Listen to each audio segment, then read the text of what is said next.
Test हम use तभी करते हैं जब हमारा क्या है, सैंपल साइज 30 से ज़्यादा हो, यानी n इज ग्रेटर देन 30।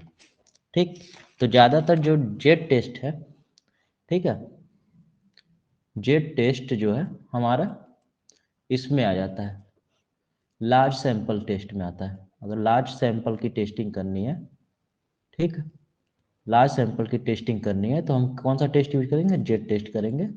ठीक है, और बाकी जो टेस्ट आज हम लोग पढ़ेंगे, ठीक, एक तो सबसे ज़्यादा इंपॉर्टेंट है काई स्क्वायर टेस्ट। ठीक है, तो इसको एग्जैक्ट सैम्पलिंग टेस्ट कहते हैं, जैसे लार्ज सैंपल टेस्ट होता है, और एक होता है exact sampling distribution test, exact sample test जो शॉर्ट सैंपल के लिए होता है। ठीक है, एग्जैक्ट सैम्पलिंग टेस्ट के लिए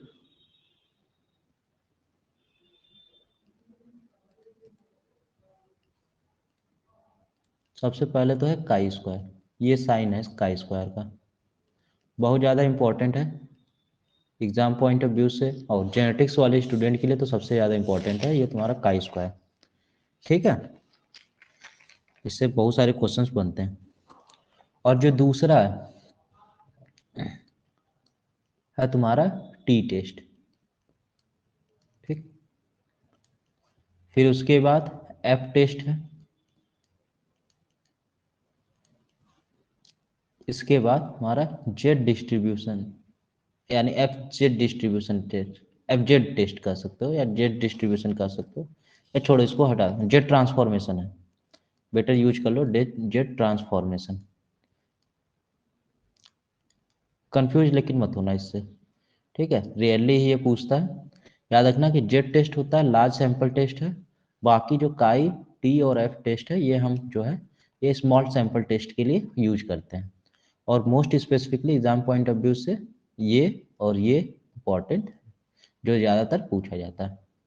ठीक, तो जेड टेस्ट के लिए कल हमने बात कर ली थी, और कल हमने बताया था कि जेड स्टैटिस्टिक को हम इस तरीके से लिखते हैं, अगर सैंपल मीन की टेस्टिंग करनी है तो सैंपल मतलब एक्स बार मतलब ये सैंपल का मीन है, म्यू मतलब ये पॉपुलेशन का मीन है, upon variance of population upon under root N, ये हमारा क्या है, हमेशा याद रखना कि इसको हम लोग इस तरीके से लिख सकते हैं, स्टैटिस्टिक, स्टैटिस्टिक मतलब जो चीज़ सैंपल के बारे में हो उसको पैरामीटर, जो पैरामीटर का फंक्शन हो, ठीक है, अपॉन स्टैंडर्ड ईरर लिखते हैं, ये जो नीचे हम लिखेंगे ये हमारा स्टैंडर्ड ईरर होगा।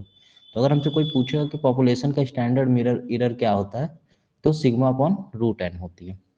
ठीक है, तो ये शायद छोटी छोटी बातें हैं जो कि गौर करने वाली बातें हैं, और अगर ये याद नहीं है तो भी कोई दिक्कत नहीं है, एप्लीकेशन याद होने चाहिए। आज जो हम स्टार्ट कर रहे हैं काई स्क्वायर, किसी ने इसका नाम पहले से सुन रखा है क्या, काई स्क्वायर का?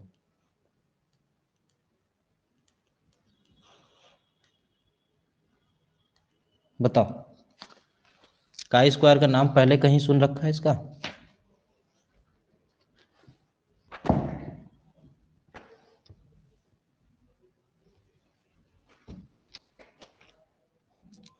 हाँ या ना, कुछ भी रिप्लाई किया करो, उससे फ्लो बना रहता है। तो ये काई स्क्वायर है, पहले तो इसको देने वाले साइंटिस्ट का नाम हमको मालूम होना चाहिए। तो फादर ऑफ हमारे मॉडर्न स्टैटिस्टिक कौन है, कार्ल पियर्सन। इन्होंने कोरिलेशन भी दिया है, बहुत सारी कंट्रीब्यूशन दिया, मैंने स्टार्टिंग के क्लास में कार्ल पियर्सन के सारे चीज़ों को कंट्रीब्यूशन को एक ही जगह लिखवा दिया था, इसीलिए कि बार बार याद करने की जरूरत ना हो। ठीक, तो कार्ल पियर्सन ने दिया था, और इसकी रेंज जो है, इस टेस्ट की जो रेंज है, हाँ जेड टेस्ट की भी रेंज याद रखना, ये माइनस इन्फिनिटी से इन्फिनिटी होती है। ठीक, एक जगह हम लिखवा देंगे हालांकि सबका रेंज, इसकी रेंज जब पूछेगा, अगर काई स्क्वायर की रेंज पूछता है तुमसे कि ये कहाँ से कहाँ तक होता है, तो इसका जो रेंज होता है ये होता है 0 to plus infinity, minus infinity नहीं, प्लस इन्फिनिटी, क्योंकि स्क्वायर है तो कभी भी नेगेटिव वैल्यू नहीं देगा। ठीक, ये चीज़ें हो गई हमारी काई स्क्वायर के लिए। अब क्या है कि काई स्क्वायर होता क्या है, जनरली काई स्क्वायर होता क्या है, तो हमारा जैसे अभी जेड हमने पढ़ा था ना, Z is equal to standard normal variate होता है म्यू अपॉन सिग्मा। ये हमारा स्टैंडर्ड नॉर्मल वेरिएट है। अगर हम इसका स्क्वायर कर दें, इसका स्क्वायर कर देंगे तो ये हमारा हो जाता है, मतलब ये हमारा काई स्क्वायर हो जाएगा with 1 degree of freedom, with 1 degree of freedom.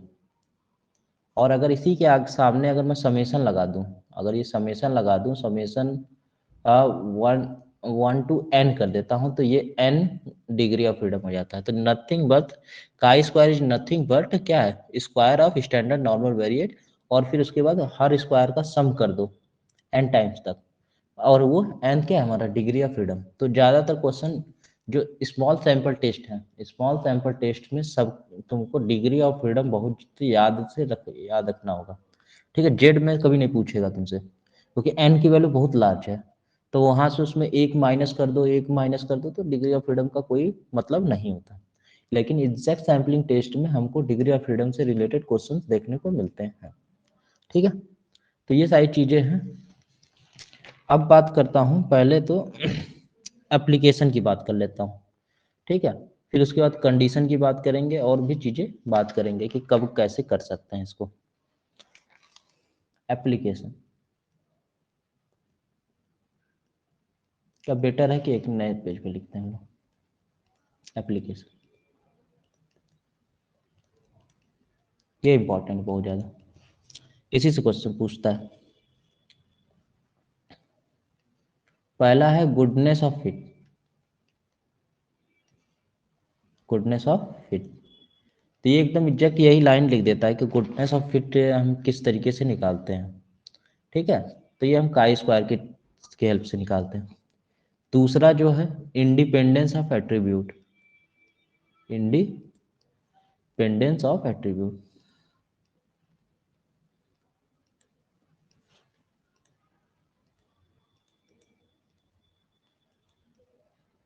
ठीक, या इसी को होमोजेनिटी भी कह सकते हो।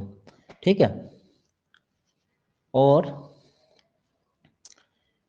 टेस्ट ऑफ इंडिपेंडेंस है, गुडनेस ऑफ फिट, ये हो गया। इसके अलावा बहुत ज़्यादा इंपॉर्टेंट तो एग्जाम में नहीं पूछता, ज़्यादातर तो यही पूछता है। ठीक है, तीसरा जो है hypothetical value of variance, variance की वैल्यू निकालने में हेल्प करते हैं। ठीक है,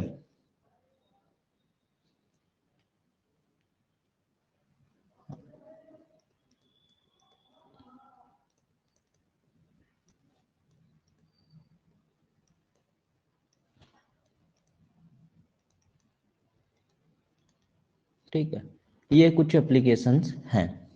ठीक है, इसी के अलावा फिर बाकी सब इसी से रिलेटेड है। अगर सुंडा में देखोगे तो दो तीन लाइंस तुम्हारी देखने को मिलती है, जैसे डिटेक्शन ऑफ लिंकेज। लिंकेज क्या है, अगर कोई चीज इंडिपेंडेंट नहीं है तो मतलब क्या, लिंक्ड है, तो लिंकेज का डिटेक्शन कर सकते हो।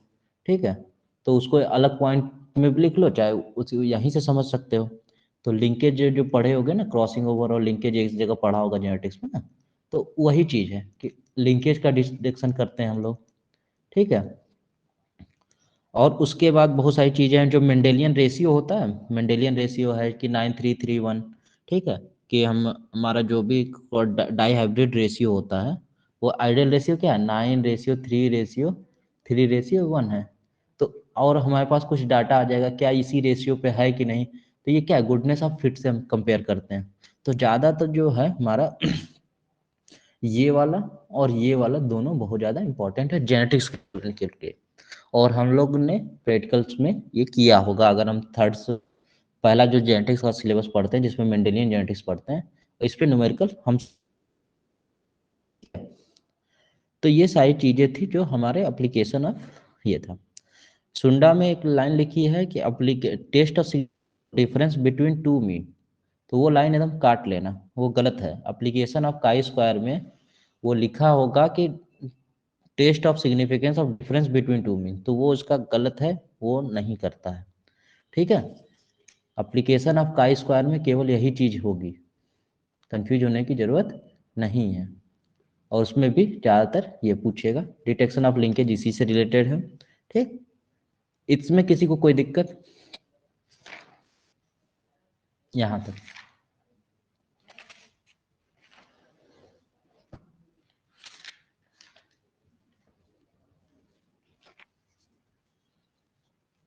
बोलो। सर वो फॉर्मूला में इसको किसका स्क्वायर करना था सर, एक बार थोड़ा स्पीच बैक करके बताइए। किसका स्क्वायर? अच्छा वो जेड है, स्टैंडर्ड नॉर्मल वेरिएट, जो नहीं बताए थे नॉर्मल हम्म। डिस्ट्रीब्यूशन में एक्स माइनस म्यू अपॉन इस सिग्मा। ये क्या स्टैंडर्ड नॉर्मल वेरिएट है? हमने क्या बोला था, ये बहुत जगह आएगा, नॉर्मल वेरिएट ही है तो है। और अगर यही जेड टेस्ट होते आता है तो यहाँ पे हम क्या करते हैं, एक्स बार कर देते हैं अपॉन रूट एन कर देते हैं, ठीक है, तो वो जेड टेस्ट हो जाता है, ठीक है। और ये नॉर्मल डिस्ट्रीब्यूशन का है जिसका मीन क्या है, मीन जीरो होता है और वेरिएंस वन होता है, इसी तरीके से इसको रिप्रेजेंट करते हैं। और जो नॉर्मल डिस्ट्रीब्यूशन का कर्व देखा होगा तो उसमें भी इसको देखा होगा कि एरिया -1 से 1, मतलब हमेशा उसको उसमें कन्वर्ट करते हैं। तो ये काई स्क्वायर का तो हमारा हमने रेंज पढ़ लिया, सबसे इंपॉर्टेंट चीज़ है उसकी रेंज। उसके बाद उसके जो एप्लीकेशन थे ये पढ़ लिए, वेरिएंस की भी वैल्यू कैलकुलेट करने में यूज करते हैं। होमोजीनिटी, अगर कहीं भी बहुत आ गया होमोजीनियस या एक से ज़्यादा की बातें हो रही है कि होमोजीनिटी की टेस्ट के लिए किसका इस्तेमाल करते हो, तो काई स्क्वायर एक वर्ड ये भी यूज कर लेता है कभी कभी, होमोजीनिटी की टेस्टिंग के लिए हम इसको करते हैं, ठीक है। अब बात करते हैं इसके लिए कंडीशन, कुछ कंडीशन इसके लिए बहुत ज़्यादा इंपॉर्टेंट है, ठीक है, कंडीशन से क्वेश्चंस पूछता है। तो सबसे पहले कंडीशन तो इसका यही है कि जो सैंपल्स है, साइज है, यानी कि जो मतलब सैंपल ऑब्जर्वेशन है, पहले तो सैंपल के जितने भी ऑब्जर्वेशन होंगे आपस में इंडिपेंडेंट होने चाहिए।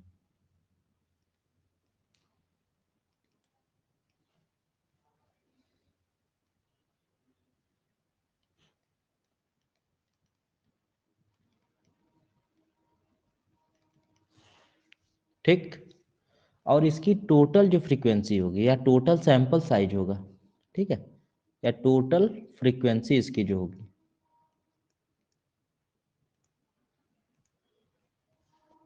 फ्रीक्वेंसी वो हमारी ग्रेटर देन 50 होनी चाहिए, ठीक। ये टोटल फ्रीक्वेंसी उसकी ग्रेटर देन 50 होना चाहिए। अभी इसको बताएंगे कि टोटल फ्रीक्वेंसी क्या होती है, सेल्फ फ्रीक्वेंसी क्या होती है, एक छोटा सा एग्जांपल लेंगे और उसको करेंगे। और ये सबसे ज्यादा पूछता है ये क्वेश्चन कि एक सेल की frequency, no cell frequency, no cell frequency should be less than 5,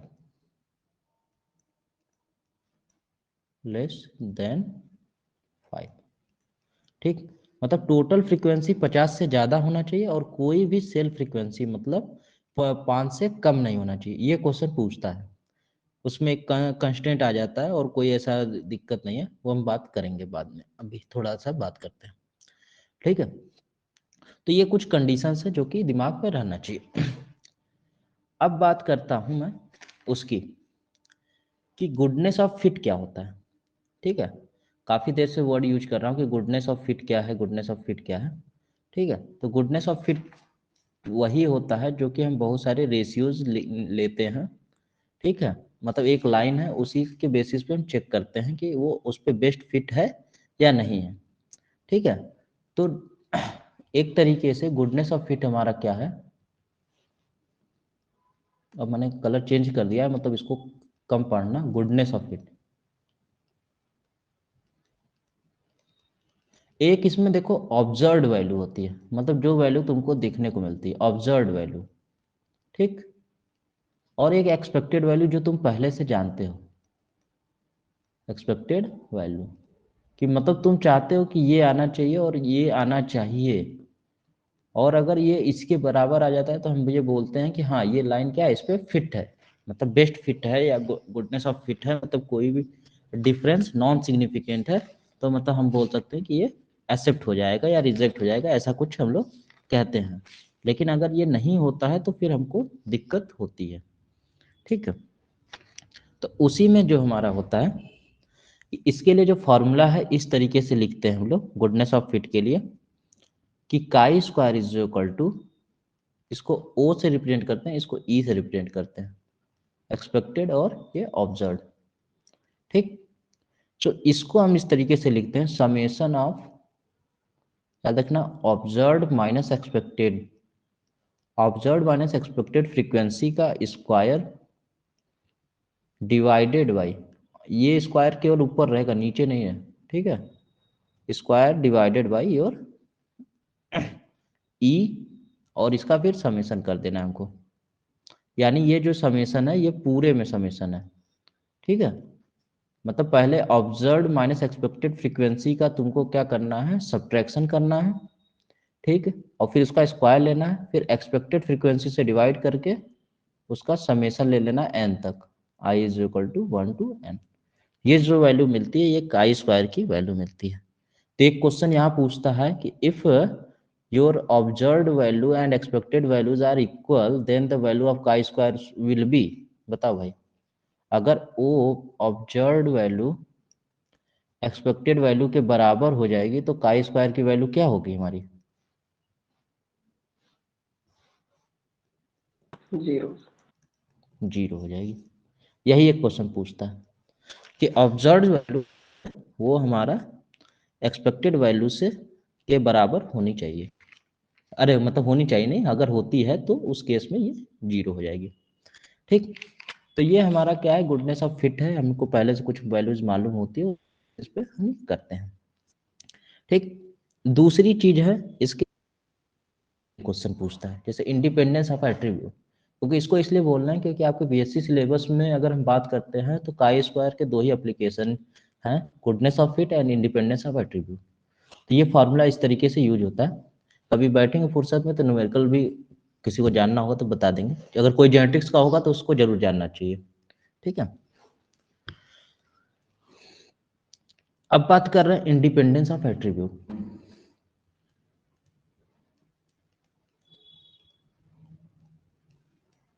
attribute तो इसमें देखो हम जनरली क्या करते हैं, दो एट्रीब्यूट होता है ए बी सी डी, ठीक है। मतलब क्या है कि अगर मतलब दो एट्रीब्यूट की स्टडी करते हैं, कोई गोरा हो या इंटेलिजेंट, तो ऐसा तो हो नहीं सकता, मान लो कि मैंने एक एट्रीब्यूट लिया गोरापन, एक होता है मतलब इंटेलिजेंट, ठीक है। तो इसको लिख लो यहाँ पे, फेयर, कोई फेयर है, ठीक, पहली पॉसिबिलिटी कोई फेयर है और नहीं फेयर है, नॉट फेयर,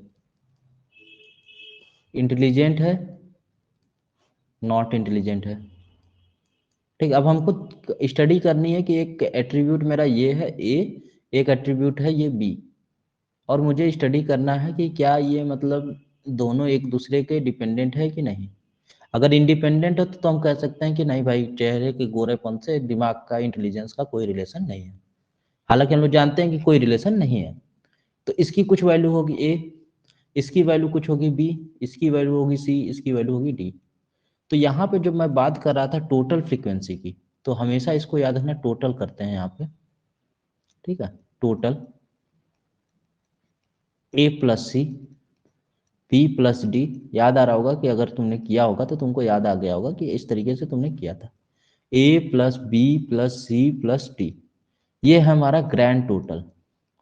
और इसी फ्रीक्वेंसी की बात कर रहे था कि ये जो एन की वैल्यू यहाँ पे लिख रहे हैं, ये ग्रैंड टोटल की वैल्यू जो है ये ऑलवेज ग्रेटर देन 50 होनी चाहिए, या 50 से ज़्यादा होनी चाहिए, नहीं तो रिजल्ट में एक्यूरेसी नहीं आती। और जो सेल फ्रीक्वेंसी की बात कर रहे थे, ये बोल रहे थे कि कोई भी cell frequency, either A either B either C either D, कोई भी 5 से कम नहीं होना चाहिए इसकी वैल्यू, ठीक। यही सारी चीजें हमने पिछले कंडीशन में तुमको बताई थी। इस तरीके भी टोटल कर सकते हो इसको, और इसको ए प्लस बी और सी प्लस डी ऐसे लिख के हमारे पास काई स्क्वायर का एक पूरा फॉर्मूला ही बन जाता है, जिसकी हेल्प से हम डायरेक्ट इसको सॉल्व कर लेते हैं, ठीक है। तो इस टेबल को हम क्या कहते हैं, कोई बता सकता है इस टेबल को हम क्या कहते हैं? इसको कहते हैं कंटीजेंसी टेबल। याद रखना, ये भी एक क्वेश्चन पूछ सकता है, कंटीजेंसी टेबल, इसको कहते हैं 2x2 का, 2x2 का कंटीजेंसी टेबल है, मतलब यहाँ पे भी 2 रो 2 कॉलम, ओके। और अगर मान के चलो कि R क्रॉस S का कंटीजेंसी टेबल होता और हमसे पूछता है कि इसके लिए डिग्री ऑफ फ्रीडम की वैल्यू क्या होती, तो R-1 S-1 degree of freedom. Statistic में ये क्वेश्चन काफ़ी ज़्यादा पूछता है कि 3x4 कंटीजेंसी टेबल के लिए डिग्री ऑफ फ्रीडम की वैल्यू क्या होती है। और मैथ अदर देन स्टैटिस्टिक वालों के लिए ये क्वेश्चन जब पूछता है कि contingency table for 2x2 what is the value of degree of freedom, so 2 - 1 that is your 1 degree of freedom. So independence of attribute for the two variables या two attributes, your degree of freedom will be 1. यहाँ तक किसी को कोई दिक्कत हो तो बताओ, किसी भी प्रकार की दिक्कत हो तो बताओ।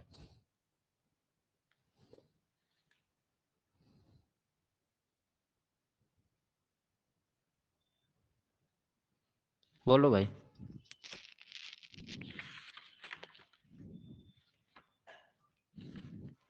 नहीं है दिक्कत? नो अब बस इसका एक फॉर्मूला याद रखना, इसको देखो R1 कह लो, R1 ये R2 हो जाती है, ये C1 है, ये C2 है। ठीक है, कभी अगर आता है तुमसे कोई बहुत ज़्यादा होशियार बनना है का स्क्वायर में, तो तुम उसको बोल सकते हो कि कंटीजेंसी टेबल का वैल्यू निकाल के दिखा दो। तो ये कुछ नहीं है, AD minus BC is equal to, मतलब AD माइनस BC का होल स्क्वायर इंटू एन क्या है, ये तुम्हारा ग्रैंड टोटल है, upon R1 R2 C1 C2, ये हो जाती है तुम्हारे काई स्क्वायर की वैल्यू, जो हमने एक फार्मूला एक्स और जेड एक्सपेक्टेड बताया था, एक फार्मूला ये बताया था। तो इससे ये इस फार्मूले से क्वेश्चन नहीं आता, इससे कंटीजेंसी टेबल के डिग्री ऑफ फ्रीडम से रिलेटेड क्वेश्चन आएगा, और इसमें आपके ऑब्जर्व और एक्सपेक्टेड वैल्यू का यही एक क्वेश्चन बनता है, वही आएगा। और इसको ये लिखने का तरीका समझ लो कि ऑब्जर्व और एक्सपेक्टेड का माइनस करके स्क्वायर करना है, फिर एक्सपेक्टेड फ्रीक्वेंसी से डिवाइड करना है, फिर टोटल का सम करना है। ठीक है, ये रही पूरी तुम्हारी काई स्क्वायर की बात। काई स्क्वायर खत्म। यहाँ पे किसी को कोई दिक्कत हो तो बताओ।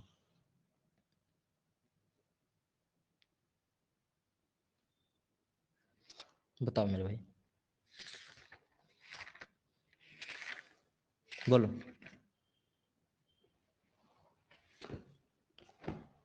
नो नहीं है, चलो अब अगले टेस्ट पे चले। अगला जो टेस्ट है हमारा वो है टी टेस्ट। क्या, कौन सा टेस्ट है? T test. तुम्हारे फिल्म का अगला हीरो है ये, काई स्क्वायर के बाद दूसरा ये है, ये सपोर्टिंग हीरो है। पहले क्वेश्चन तो तुमसे पूछेगा कि टी टेस्ट किसने दिया था, सुंडा का क्वेश्चन है।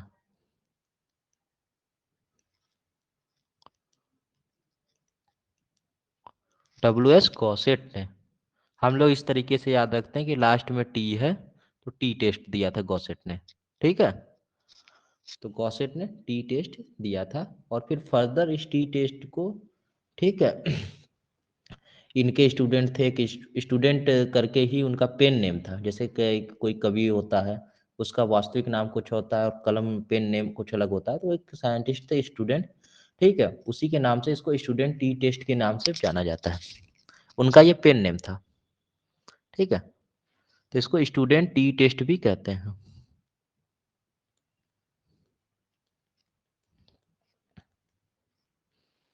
और ये स्मॉल सैंपल थ्योरी के लिए यूज होता है, स्मॉल सैंपल थ्योरी के लिए यूज होता है, जो कि हमने बात कर ली थी।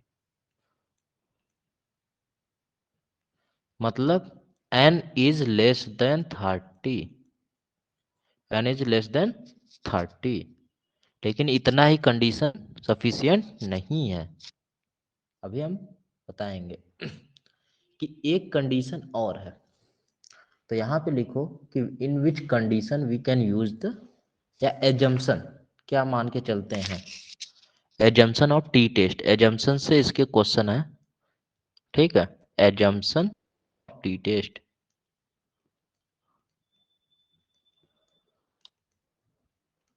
और बहुत ध्यान से सुनना मेरी बातों को, पहली बात तो जो पॉपुलेशन होके वो नॉर्मल डिस्ट्रीब्यूशन फॉलो करना चाहिए, तो पॉपुलेशन इज नॉर्मल। तो नॉर्मल मतलब ये नहीं कि एकदम सामान्य होना चाहिए, पागल नहीं होना चाहिए, ऐसा नहीं बात कर रहा हूँ। वो हम नॉर्मल डिस्ट्रीब्यूशन की बात कर रहे हैं कि पॉपुलेशन नॉर्मली डिस्ट्रीब्यूटेड है। ठीक है। दूसरी चीज क्या होनी चाहिए, सैंपल तुम्हारे रैंडम होने चाहिए, सैंपल रैंडम होने चाहिए, रैंडम सैम्पलिंग होनी चाहिए। और जो तीसरी जो सबसे इंपॉर्टेंट बात है इस बात के बाद, ठीक है, वो है पॉपुलेशन का स्टैंडर्ड डेविएशन होना चाहिए। वेरिएंस ऑफ पॉपुलेशन या standard deviation of population is unknown.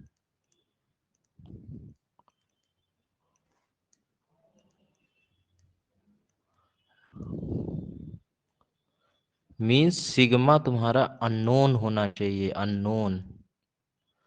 मतलब पॉपुलेशन के तुमको स्टैंडर्ड डेविएशन के बारे में जानकारी नहीं होगी, तब जाके तुम टी टेस्ट आओगे। अब जो मैं बात बोलने जा रहा हूँ एकदम दिमाग के सुनना।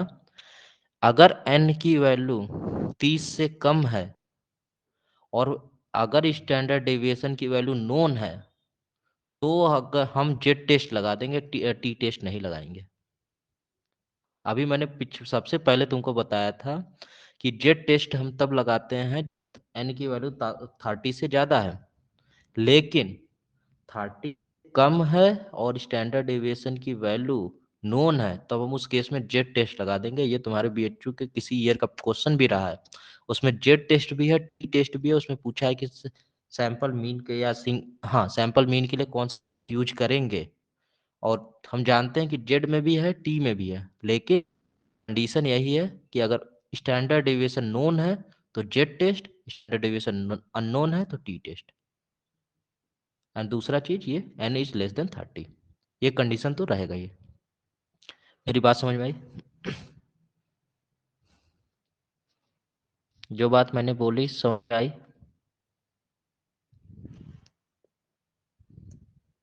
बोलो भाई।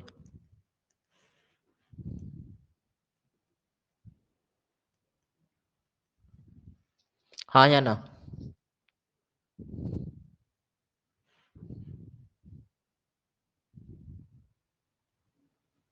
बताओ बताओ जल्दी से।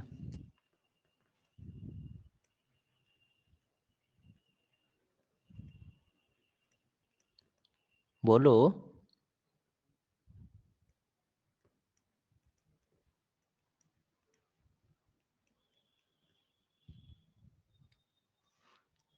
Hello. Application of T test. So पहला जो इसका एप्लीकेशन है,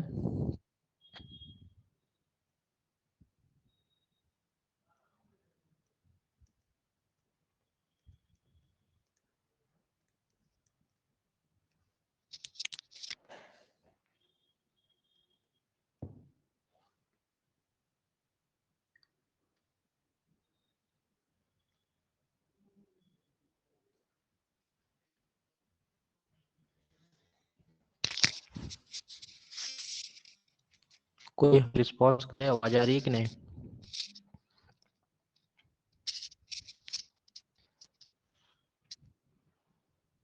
hello.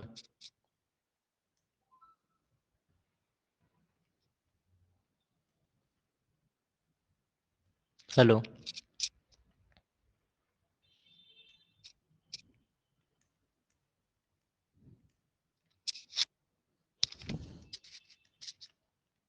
To test the difference between sample mean and population mean.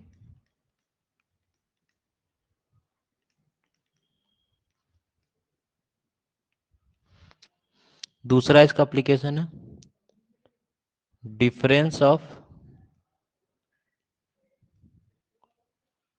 To sample mean.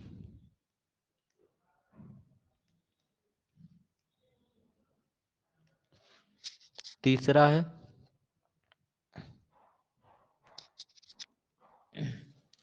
Pair T test. Okay, difference of two mean के बीच में हम दो तरीके के टेस्ट करते हैं, अभी हम बात करेंगे उस पर। सिग्निफिकेंस ऑफ कोरिलेशन कोफिशिएंट,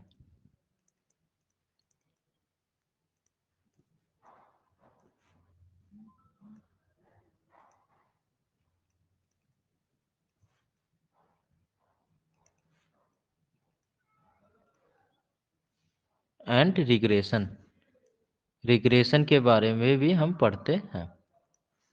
और जो चौथा है वह है सिग्निफिकेंस ऑफ पार्शियल कोरिलेशन।